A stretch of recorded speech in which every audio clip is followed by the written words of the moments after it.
Hello, English 2 students, and welcome to the third day of our perspective unit, where today you're going to be interacting with a couple, three excerpts actually from The Hate You Give by Angie Thomas. Excellent, excellent modern classic by Miss Thomas right here.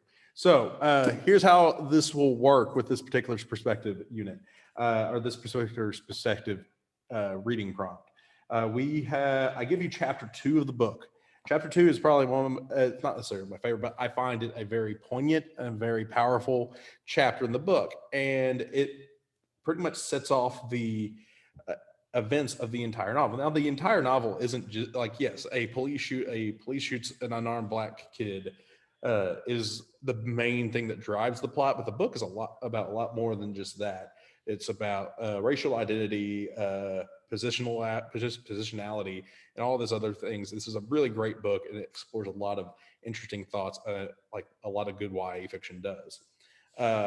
But the thing we're going to be focusing on with perspective is based around the shooting. So chapter 2, you read the entire chapter, and it explains the event. It gives you the event that both of the perspectives will be dealing with. So chapter 2 gives you the event that happens, the shooting.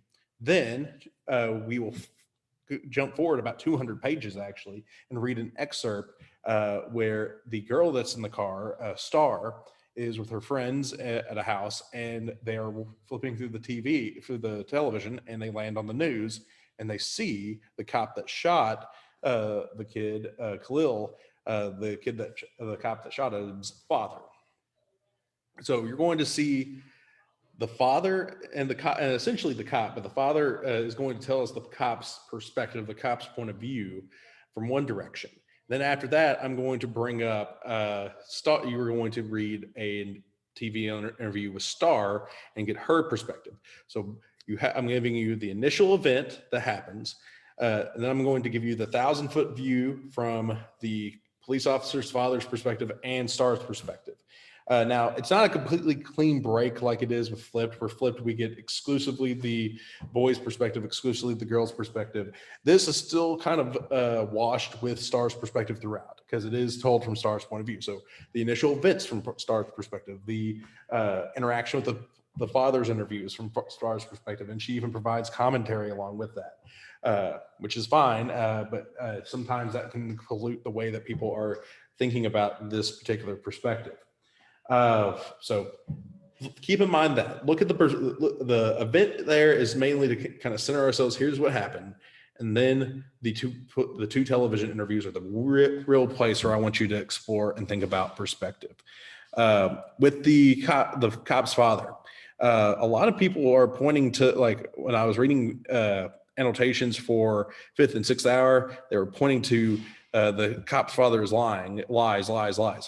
I wouldn't necessarily immediately jump to that. Like, yes, we know that it's not the truth. It's not how the event happened based on chapter 2, but remember to look at it through the lens of perspective. How does the perspective cause us to look at, cause those lies to bubble up, those quote unquote lies to bubble up? That is the key when it comes to that. All right. So perspective, once again, main thing I want you to take away. We will have chapter 2 at the very beginning is the event that happens. Then we'll get a TV interview from the police officer's father, and then a TV interview from Star. Really good book overall. Highly recommend it if you ever get a chance to read the whole thing. All right, that's it for The Hate You Give. I am taking grade on annotation, so just submit how many annotations you have, and I'll give you a grade. And if you have any questions, please email me, pdavidson@portugal.k12.mo.us. Tomorrow I'll be back, and I'll talk about a little bit about the perspective of your choice. So you get to choose your own thing that you talk about, you get to explore with, and I'll come in and talk about that. All right, but I'll see you later. Bye-bye.